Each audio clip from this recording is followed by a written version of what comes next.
Hey everyone, welcome back to my channel, MR.Creepy N. So, today's video is definitely going to creep you out. In this video, we're getting into 4 real stories from people who experience something deeply unsettling on cold, foggy nights. Before we begin, let me know in the comments where you're watching from and what time it is for you right now. If you enjoy this kind of content, make sure to like the video and subscribe. Alright, let's get into tonight's stories. This happened about 6 months ago, and I recently took a rideshare for the first time since that night, so I figured I'd finally put it into words. I'd been at a work dinner at a restaurant downtown, one of those slow corporate events that starts at 7 and somehow drags past midnight before anyone checks the time. I'm a woman in my mid-20s, average build, not particularly tall. I'd had 2 glasses of wine across 3 hours, so I was relaxed, but completely clear-headed. Just tired in the way you get after too many hours of forced conversation in a room that was slightly too warm. Outside, the temperature had dropped hard. The fog had come in sometime around 10. Not the thin kind you drive through without noticing, but the dense, ground-level kind that turns streetlights into smeared orange halos and makes the road ahead look like it ends 20 feet in front of you. I could see my breath the moment I stepped outside, and the pavement was glazed with a thin film of ice that caught the light in patches. I planned on a company car, but hadn't reserved one since I didn't know when the evening would wrap. So I pulled up the app, called a ride, and waited under the restaurant's awning, watching the fog move in slow rolls down the frozen street. The car that pulled up matched the app. Black sedan, correct plate. I said my goodbyes, pulled my coat tight against the cold, and got in. The driver, I'll call him Ed, seemed completely fine at first, calm, friendly. We talked about the fog, about the ice on the back roads, about how visibility on the highway was bad enough that he'd been driving slower than usual all night. He mentioned casually that he lived in a neighborhood not far from mine. I noted that his neighborhood, while nearby, was completely off the route we were taking. For the first 15 minutes, the conversation was easy. Then it tapered off naturally, and I turned to look out the window. There was nothing to see. The fog had swallowed everything. No road signs I could read in time, no landmarks I recognized, just the occasional bloom of headlights from an oncoming car appearing and dissolving in the mist. Then he said, "You should close your eyes if you want. Fog like this makes people drowsy." Something in the way he said it, too relaxed, too ready, made my body respond before my brain did. I felt alert in a way that had nothing to do with the wine wearing off. I told him I was fine, just enjoying the quiet. He said, "You sure? Most people who've had a few drinks get pretty tired on a drive like this." I hadn't mentioned drinking. I hadn't said anything about the dinner at all. I kept my voice even and said I'd had 1 glass and felt perfectly awake.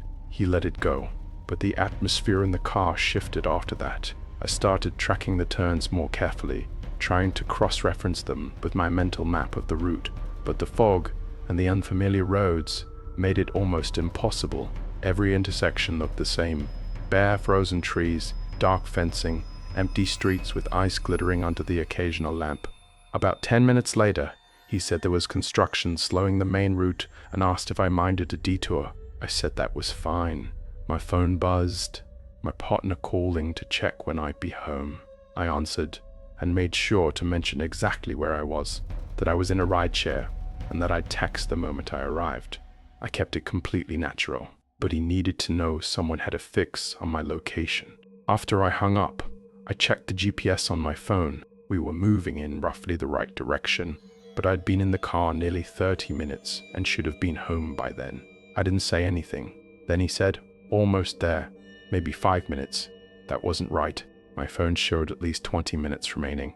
The snow started while he was speaking. Fine, dry flakes that didn't accumulate so much as drift, catching in the headlights and making the fog look even denser. I watched them hit the windshield and disappear. He started asking about my partner. Casual questions. What he did. How long we'd been together. I answered briefly and moved on. Then, with about 8 minutes left on the GPS, he turned onto a side street I didn't know and slowed to a stop.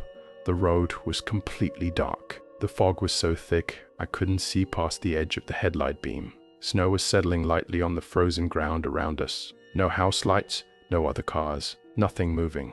He turned in his seat and looked at me over the headrest. "Do you want to make me happy tonight?" I didn't answer right away.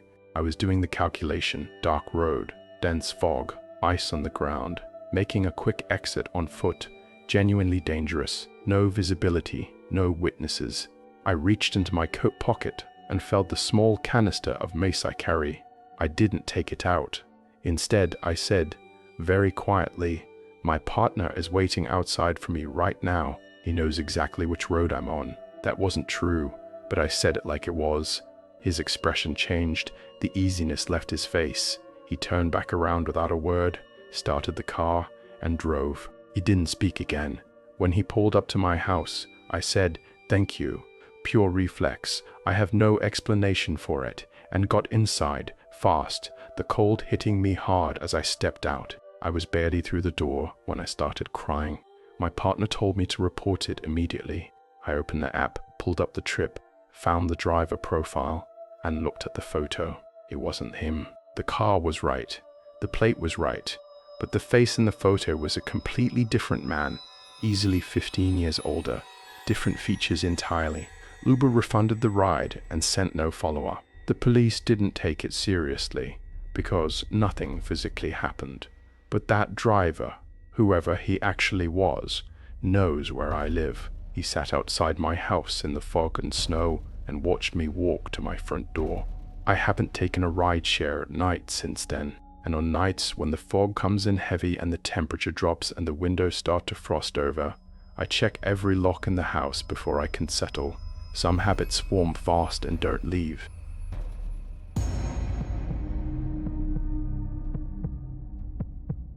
This is a story my father told me in pieces over the years. I've never seen the place myself, but the images he built in my head are detailed enough that I sometimes forget I wasn't standing there beside him. It was the late 1980s, late autumn bleeding into early winter. My dad and 4 of his close friends had spent years hiking the land behind our family farm, over the creek bed, past the waterfall, along the trails that eventually connected to the frontage road off the interstate. They knew every route, every dip in the ground, every place where the soil went soft after rain.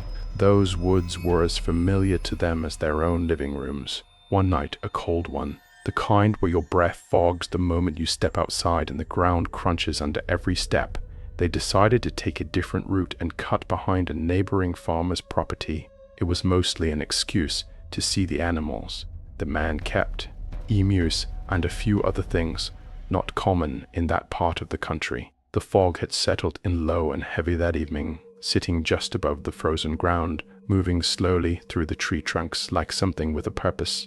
They weren't concerned. They had torches, a compass, and between them enough years in those woods to navigate blind. They were crossing the far edge of the property when they saw it through the trees. A cabin, small and dark, settled so deeply into the tree line that it looked like the woods had simply grown around it. My father said that seeing it from a distance gave him a feeling he couldn't name then and still struggles to describe now. Not fear exactly, more like the feeling of picking up a glass that looks clean and smelling something wrong before you even bring it close. They went closer because of course they did.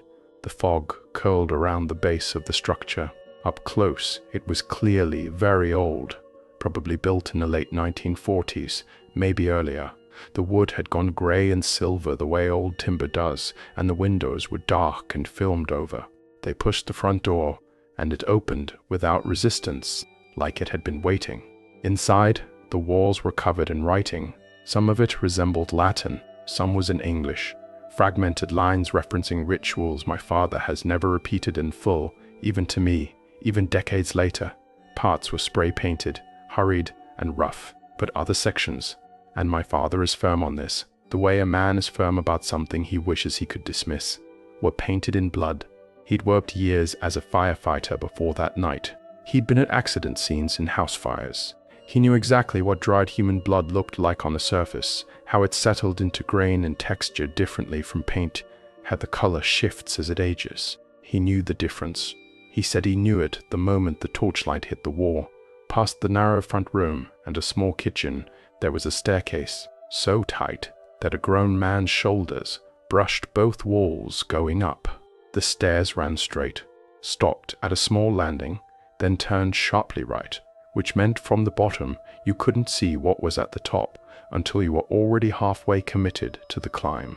The cold inside the cabin was different from the cold outside. Outside was the clean, open cold of a winter night. Inside it was still and deep, the kind of cold that lived in a place that hasn't held warmth in a very long time. They climbed anyway. At the top was a door that opened into a large attic-style room.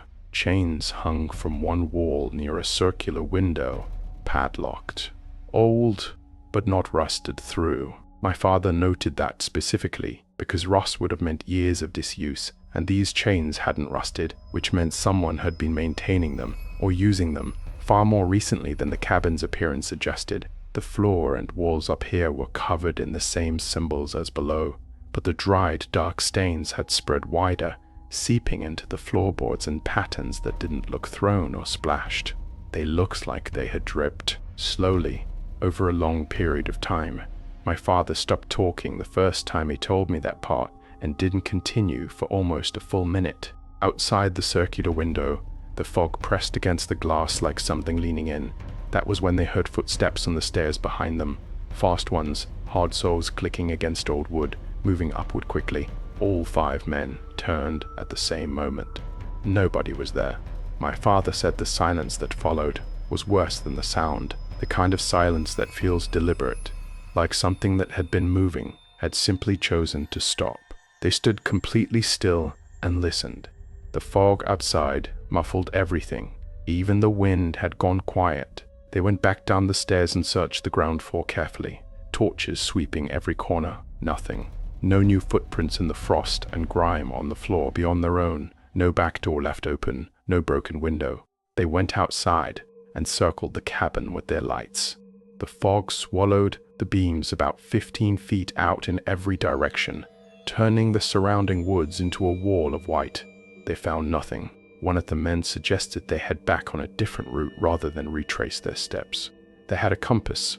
They oriented east and set off. 20 minutes of walking through frozen undergrowth, and they were standing at the front door of the cabin again. They tried south. They tried north. They tried bearing slightly southeast, correcting as they went, walking for what felt like long enough to have covered a mile. Every time they came out of the trees, they were facing the same gray front wall, the same dark windows, the same door hanging slightly open from when they'd pushed it earlier. They did it more than 10 times. These were men who had navigated those woods for the better part of their lives, using the same compass in the same terrain for years. Every time, front door. By the final attempt, they were feeling physically wrong. My father described it as verging on feverish. Not dizzy the way cold can make you feel, but genuinely ill. A deep nausea that had nothing to do with the temperature. One of the men had gone pale and was sweating through his jacket despite the freezing air. The snow had started falling lightly by then, fine and dry, settling on their shoulders and on the frozen ground around the cabin. They were standing at the front door again, trying to decide what to do, when the pale man grabbed my father's arm and pointed up. In the circular window on the second floor, half hidden behind fog and the reflection of falling snow on the glass, stood a figure, female, tall, slightly hunched at the shoulders, the way a person stands when the ceiling above them is just a few inches too low. My father said her face had no readable features, no nose or mouth he could make out at that distance and in that light. Only her eyes, large and very dark and completely, utterly still, fixed on all 5 of them with an expression he described as patient, not threatening, just waiting. Then she moved, not suddenly. She simply shuffled in place, turned, and walked toward the far end of the room, as if heading for the top of the stairs. All 5 men ran. They crashed through frozen undergrowth for what felt like a long time, branches snapping, boots breaking through the thin ice crust on the ground with every step. They came out on the shoulder of the interstate, 3 miles from where they'd started, the fog thin enough near the road that they could finally see more than 10 feet ahead. They walked back to my father's house in silence, snow falling steadily now, their breath coming out in hard clouds. They sat in the kitchen for a long time. The heating was on, but none of them seemed to warm up properly. Later that night, one of the men got up to get water. He came back to the kitchen doorway, stopped, and said very quietly that he could see a figure standing at the edge of the tree line near the woodshed, visible through the kitchen window, standing in the falling snow at the edge of where the garden light reached, just at the boundary between lit ground and dark woods. By the time the others looked, there was nothing there but snow and fog. Nobody went back to sleep easily. 5 years later, my father returned to the area with 2 of the men. They found the spot without difficulty. The cabin had collapsed in on itself. Nothing but rotted timber and old stone foundation, snow sitting undisturbed over the rubble. My father said it felt like a relief. He's never been able to explain why a pile of ruins felt safer than simply finding the place empty.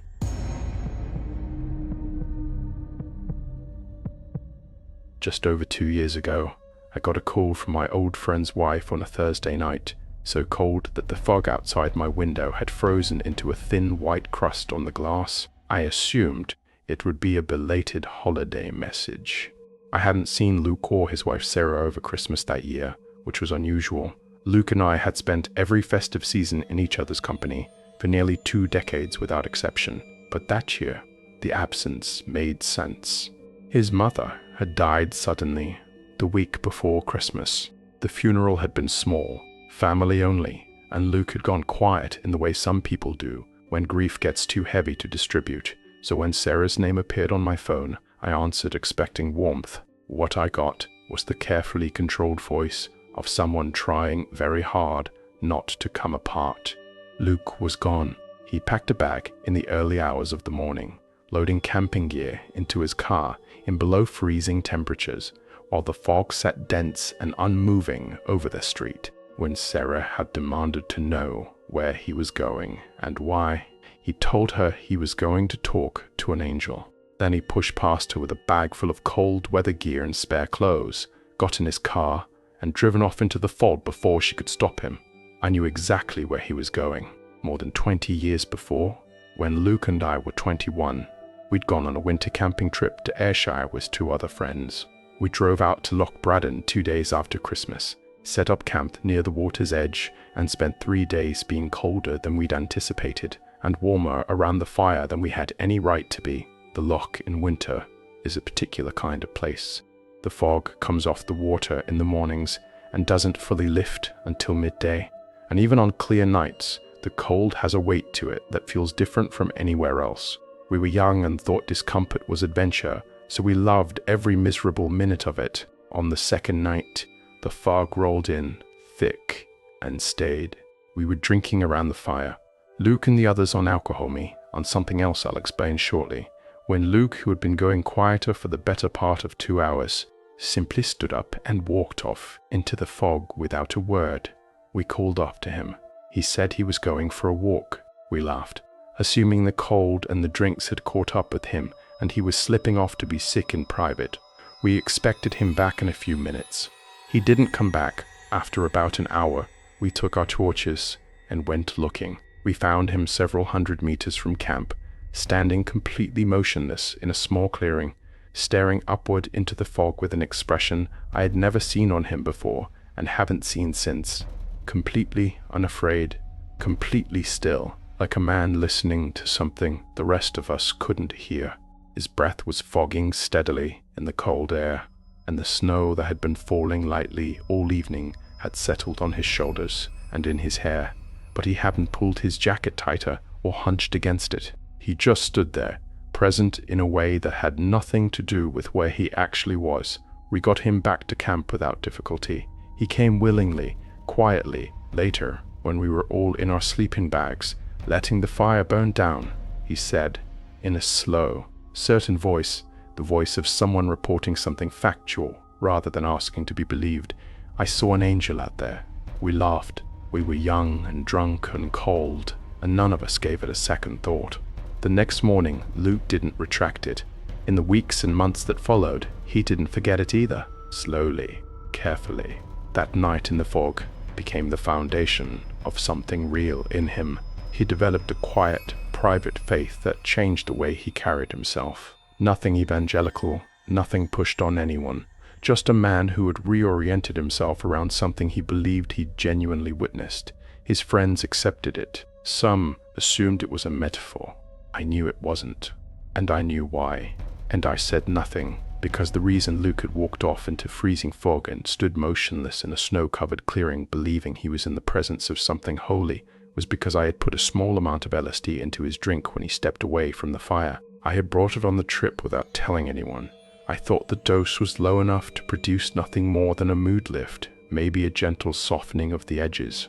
I thought it would be funny. I didn't think it would send him walking alone into sub-zero fog to experience something that would quietly restructure the next 20 years of his life. When he didn't come back and I started to panic, I said nothing to the others about what I'd done. When we found him and he was safe, I told myself it hadn't mattered.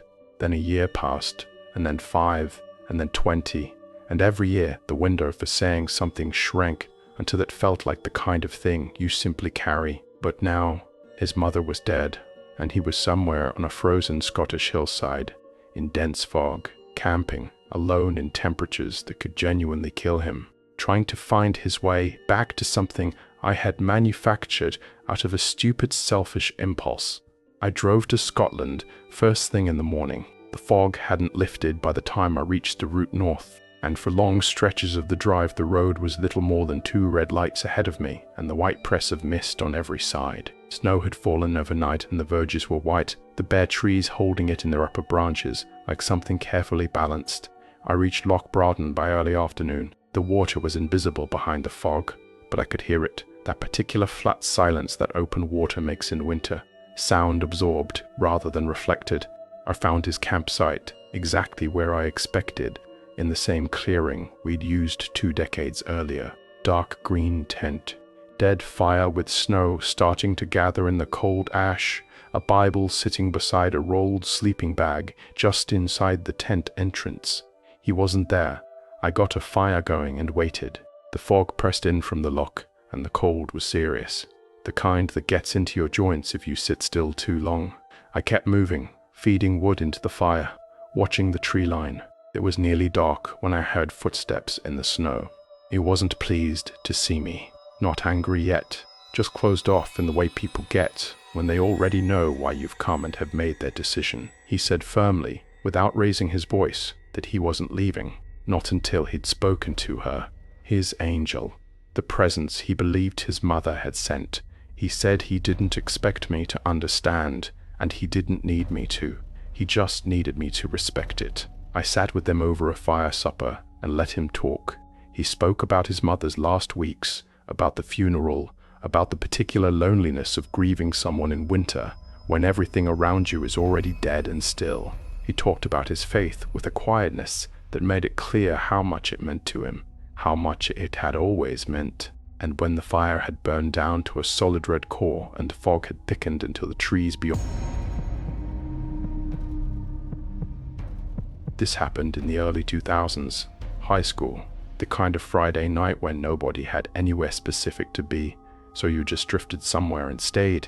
4 of us had planned to watch a movie at Jeremy's place. My closest friend and I arrived a few minutes before the others. It was deep winter. The temperature had dropped hard through the afternoon, and by the time we pulled into the cul-de-sac, the fog had settled in low and thick, the kind that sits just above the frozen ground and turns familiar streets into something you half recognize. The car windows were already starting to frost at the edges, despite the heat being on. Rather than go inside and make small talk with Jeremy's parents, we decided to wait in the car, the engine running, heat going, radio low. Jeremy and another friend arrived shortly after and climbed into the back seat. Nobody suggested going inside. We just stayed there, laughing, talking about nothing, watching our breath fog briefly before the heating absorbed it. The cold outside made the inside of the car feel like its own small world, and none of us were in any hurry to leave it. We probably sat there for an hour and a half, maybe longer. Sometime after midnight, a white van turned slowly into the driveway of the house next door to Jeremy's. It didn't pull in quickly or with any urgency. It just rolled in through the fog, the headlights cutting two dull columns in the mist, and stopped. The engine stayed on. No one got out. All four of us stopped talking at the same time. We watched. The van sat there, with its engine running, exhaust rising in a thin, white stream that blended into the fog. The frost on our windows had crept further inward, and I remember rubbing a small clear patch with my sleeve just to see better. Jeremy said quietly that he didn't recognize the vehicle and that nobody matching that van lived in the house next door.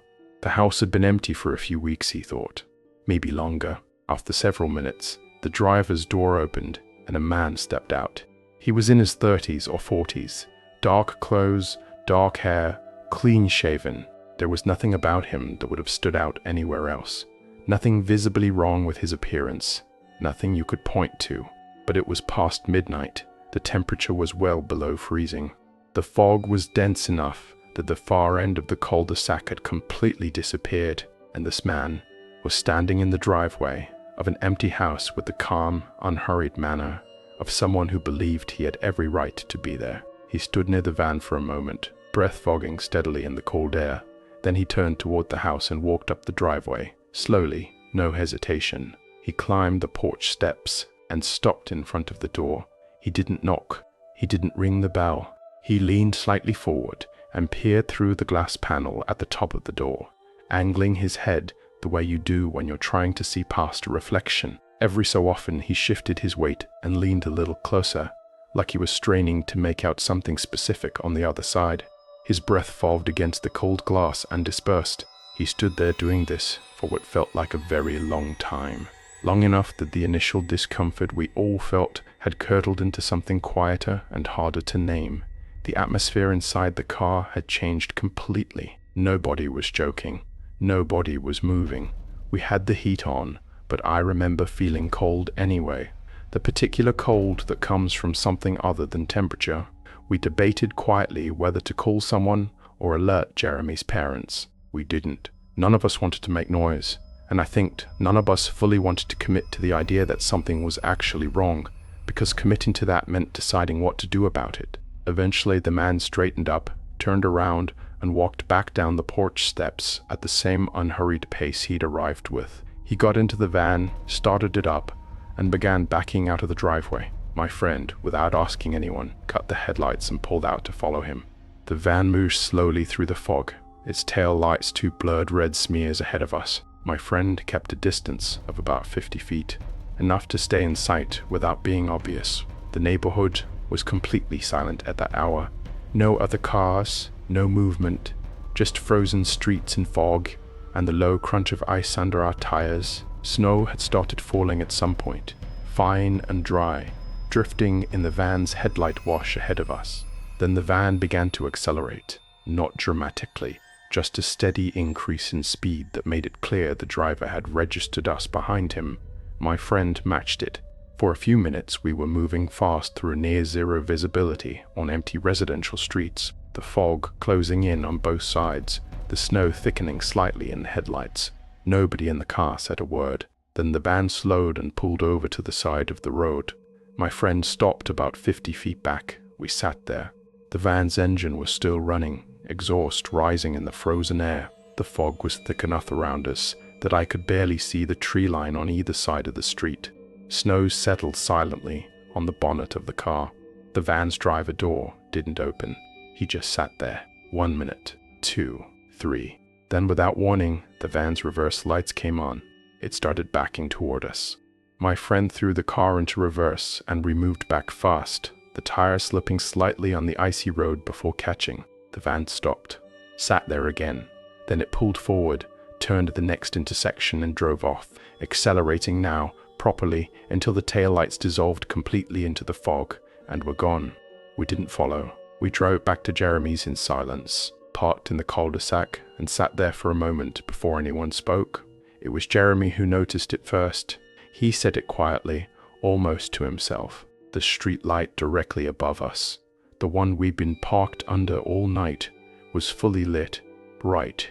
It had been on the entire time we were sitting there, the entire time that man had been standing on that porch, peering through that door. We had assumed we were hidden in the fog, invisible in a dark car on a dark street. We weren't. We were sitting in a pool of orange light, clearly visible from the porch, clearly visible from the driveway, the whole time. Nobody said anything after that. We eventually went inside and watched the movie, or pretended to. I don't remember what it was. I remember sitting on Jeremy's couch and thinking about the way that man had looked over his shoulder before he got back in the van. A brief, slow look back in our direction. I'd registered it at the time and not thought about it. Now I couldn't stop thinking about it. I thought about whether he'd been coming back, whether the reverse lights were a decision or a reflex, whether what made him leave was the ice on the road, or the risk, or something else entirely. I still don't know which of those it was.